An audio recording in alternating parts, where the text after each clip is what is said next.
Hello guys, welcome to my channel Bithika's home kitchen. আমার আজকের recipe বড়ি আর আলু দিয়ে তেলাপিয়া মাছ। তো চলো আমি তোমাদের দেখাবো কী কী উপকরণ আমি নিয়েছি। আমি এখানে দেখো তেলাপিয়া মাছ 4টে নিয়েছি, ধুয়ে পরিষ্কার করে নুন হলুদ রেখেছি, নুন হলুদ মাখিয়ে রেখেছি। এটা বড় বলে মাঝখানে কেটে দিয়েছি। আর এখানে নিয়েছি একটা আলু ছোটো সাইজের, একটু সরু সরু করে, খুব বেশি মোটা করিনি, একটু সরু সরু করে কেটেছি। নিয়েছি বড়ি, 12-13টা বড়ি নিয়েছি। নিয়েছি টমেটো লম্বা লম্বা করে কেটে বীজ ফেলে দিয়েছি। নিয়েছি পেঁয়াজ কুচি, কাঁচা লঙ্কা গোটা, রসুন কয়েক কোয়া, ধনেপাতা কুচি। এখানে নিয়েছি চিনি সামান্য, এখানে সাদা তিল অল্প, এখানে নিয়েছি হলুদ গুঁড়ো, ঝাল লঙ্কার গুঁড়ো, ধনে গুঁড়ো, জিরের গুঁড়ো, এখানে আছে নুন, আর এখানে আছে সর্ষের তেল আর একটা মিক্সির বাটি। তারপর প্রথমে আমি মিক্সিতে মশলাগুলো একটা পেস্ট বানাবো। প্রথমে আমি দিয়ে দেবো কিছু টমেটো, সবই আমি অল্প অল্প করে দেবো, পুরোটা দেবো না। দেবো আমি পেঁয়াজ কুচি দিলাম, রসুনটা আমি 5-6 করে সব কটা দিয়ে দিলাম। দিয়ে দেবো পাকা কাঁচা লঙ্কা আর কয়েকটা কোটা দেবো আমি। আর দিয়ে দেবো অল্প ধনেপাতা, আর দিয়ে দেবো সাদা তিলটা। এটা আমি অল্প জল দিয়ে একটা ফাইন পেস্ট করে নেব। দেখো এখানে একটা কড়াই বসিয়ে দিয়েছি আমি, এর মধ্যে আমি তেল দিয়ে দেবো। গরম হয়ে গেছে কড়াইটা, আমি গ্যাসটা জ্বালিয়ে দিয়েছিলাম। এবার আমি সবার প্রথমে বড়িটা ভেজে নেবো। এবার আমি দিয়ে দেবো সর্ষের তেল কড়াইতে, ওর মতন তেল দিয়ে দিলাম। এবার তেলটা আমি ভালো করে গরম করে নেব। এবার আমি একটুখানি এর মধ্যে তেলের মধ্যে একটু নুন দিয়ে দিলাম।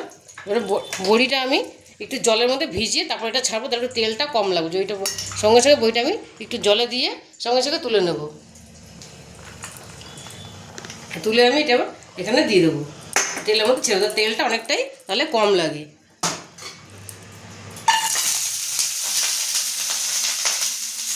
বইটা আমি লাল করে ভেজে নিলাম। বইটা আমি বেশি একদম তেল লাগলো না, আমি একটু জলের মধ্যে ভিজিয়ে নিয়েছিলাম। বেশি ভেজাবো না, তাহলে গলে যাবে। জলের মধ্যে চুবিয়ে তুলে নিতে হবে বড়িটা। তারপরে আমি এটা ভেজে নিয়ে সুন্দর লাল লাল করে ভেজে একদমই কম তেলে আমার বড়িটা ভাজা হয়ে গেলো। এবার বড়িটা আমি তুলে নেব। বড়িটা আমি ভেজে তুলে নিয়েছি। এবার ওই তেলে আমি আরও তেল দিয়ে দিয়েছি। এবার আমি মাছগুলো ভেজে নেব।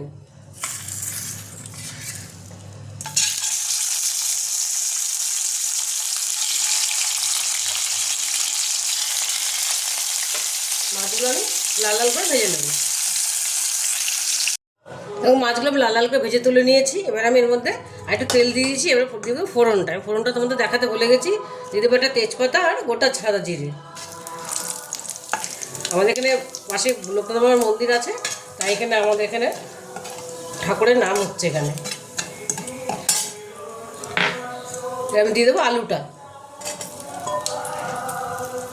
মন্দিরে অনেক বড় করে আমাদের এখানে পুজো হয়। এবার আলুটা একটু লাল লাল করে ভাজবো। আলুটা হালকা ভেজে নিয়েছি আমি। এবার আমি ওতে পেঁয়াজ কুচিটা দিয়ে দেবো। পেঁয়াজ কুচিটা আমি হালকা লাল করে ভেজে নেব।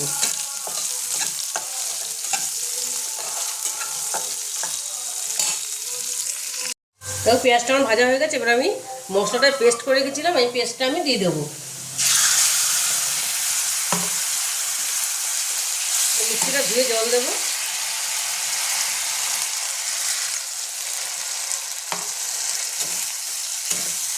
এবার দিয়ে দেবো লবণ, ওর মতো লবণ দিয়ে দিলাম। দিয়ে দেবো গুঁড়ো মশলাগুলো, দিয়ে দেবো চিনিটা সামান্য। এবার আমি এই মশলাটা খুব ভালো করে কষিয়ে নেবো। দিয়ে দেবো টমেটো কুচিটা। আমি অল্প টমেটো কুচি রেখেছিলাম, এটাও দিয়ে দিলাম। আমাদের লোকনাথ উৎসবটা অনেক বছর ধরে হয়, অনেক পুরনো, অনেক বড় করে হয়। প্রত্যেক বছর আমাদের এই উৎসবটা এখানে হয়। এটা আমি কষিয়ে নেবো ভালো করে। মশলাটা আমার অর্ধেক কষানো হয়ে গেছে, আলুগুলো মোটামুটি সেদ্ধ হয়ে গেছে। এবার আমি বড়িগুলো দিয়ে দেবো। তাহলে বড়িগুলো আমি যেহেতু এটা মাখা মাখা করবো, তাহলে বড়িগুলো সেদ্ধ হবে না। এই জন্য আমি বড়িগুলো দিয়ে দিলাম। বড়িগুলোতে আমি একটু কষিয়ে নেব। দিয়ে দেবো গোটা কাঁচা লঙ্কাগুলো। এটা তেল ছাড়া পর্যন্ত আমি কষিয়ে নেব।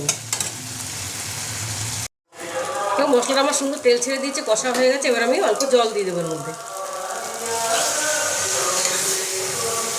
মাছটা ভীষণই ভালো লাগে খেতে, তোমরা একদম বানিয়ে দেখবে, খুবই ভালো লাগে। এটা ঝোলও ভালো লাগে, একটু মাখো মাখো ভালো। আমি একটু মাখো মাখোই করবো আজকে, খেতে ভীষণই টেস্ট লাগে। তাড়াতাড়ি হয়েও যায়। এবার একটুখানি ঝোলটা ফোটা পর্যন্ত আমি ঢেকে দেবো, তারপরে মাছগুলো দেবো। বড়িগুলো পুরোপুরি সেদ্ধ হয়ে গেলে আমি মাছটা দেবো। দেখো মাছের ঝোলটা আমার সুন্দর অনেকটাই ফুটে গেছে। এবার আমি মাছগুলো দিয়ে দেবো। মাছগুলো সেদ্ধর মতো ঝোলটা আমি রেখেছি, মাছগুলো আমি দিয়ে দিলাম। এই মাছটা আমি দেবো না, আমার ছেলে মাছ ভাজা খাবে, তাই জন্য